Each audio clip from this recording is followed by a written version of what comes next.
At any given moment, life throws us curveballs, unexpected expenses, relationship trouble, stress at work, pressure from our kids, and so many of us are left asking, now what? So, Dallas-based CEO and author of The R Factor, Heather Verity, is here with practical ways to maximize the one thing that you can control: how you respond. Good morning to you. Good morning, Erin. Thank you for having me. So glad to have you here. So let's start with your story first. What is the R Factor, and what was the turning point in your life where you came to it? It's really exciting. I was invited to a leadership conference where our founder and the content creator, Tim Kite, was speaking and doing a keynote.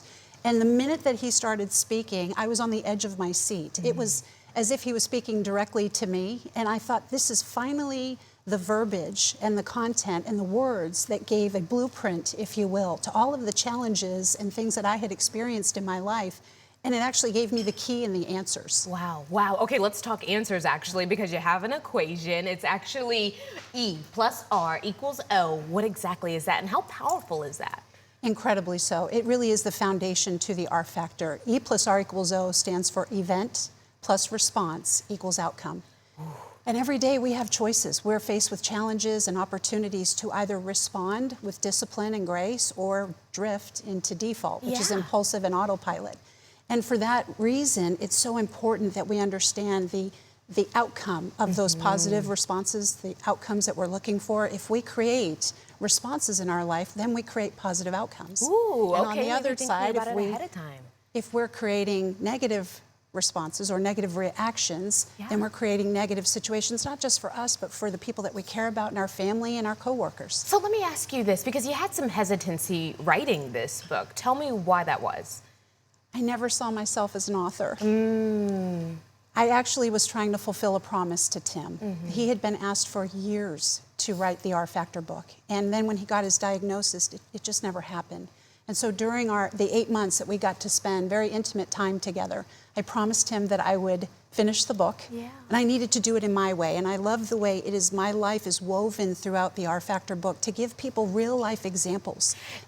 And I think that is so important, because this is a very relatable situation. I think we all go through this, where we debate on how we respond to certain situations and how we feel internally and how we want to approach the situation. And sometimes we don't always have the best outcome or the best approach to it. But I think that's what this book is about, learning of your own self in a way, and diving into who am I and who am I in those situations as well. And so your book gives 6 tools actually to help us actually shift our mindset as well as our behavior. And so let's name a few. The first one is to just press pause. This is something that's fundamental. I think we've all learned a variation of this growing up. Take a breath, take a beat, step back, take a moment before you respond versus react.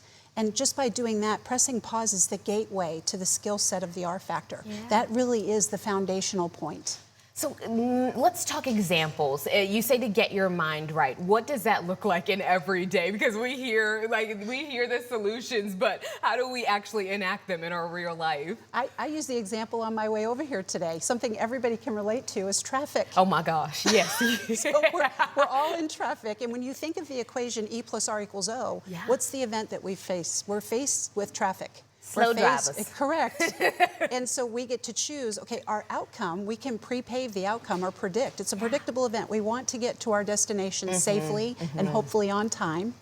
We get to choose how we respond. When I was on 121 this morning and I thought it was the Autobahn, people are zipping around me and I thought, I'm just gonna put it on cruise control. I'm gonna focus on the one thing I can control, which is getting to my destination safely and on time. Okay, I'm gonna remember that in the mornings from now on, because girl, when people be cutting me off, the first thing that comes to mind is not relax. It's usually sign language. But I'm going to try. I'm going to try. Everybody at home, we're all gonna try together. You also offer for people to just put one question on the table for themselves, even for their family as well. Start the conversation at home. What does that look like? I am so glad you asked this question. We at Focus 3, our organization, is excited because we just launched the R Factor around the dinner table. And this has been a passion project for many years. The biggest feedback that we've gotten in every situation is, this is fantastic and compelling, and it's helping me every single day professionally. How do I take it home? And so we spent a lot of time and resources to create this content where there's not just one, but there are hundreds of questions. But I'll give you an example. Tonight, when you get home with your family, ask them a very simple question. What went really well today? How did you respond with discipline and grace and created positive outcomes for the people around you? Yes. And give me an example of maybe where you fell into default and you acted on autopilot and maybe there wasn't as positive an outcome that you wanted. But this is an easy way to get the kids involved because it does start young. You need to ingrain these things. Yes. The younger, the better. And so you have fabulous tips on great ways to do that. And so I want to make sure people can find your book, but also you have a podcast, Real and Relentless. So tell us where we can find you all together. First and foremost, focus3.com has everything on there, including the book and the R Factor around the dinner table. And I'm so thrilled we're offering a lifetime access opportunity for early adopters. The book itself will walk you through the content. It also has links to the podcast, links to our public workshop that's coming up here in Dallas. We have a wait list that's created already. Very good. And all the verticals involved. Nice. Well, thank you so much for being here this morning. You've even given me something to think about and how I approach my outcomes as well. So I appreciate you. Thank you, Erin.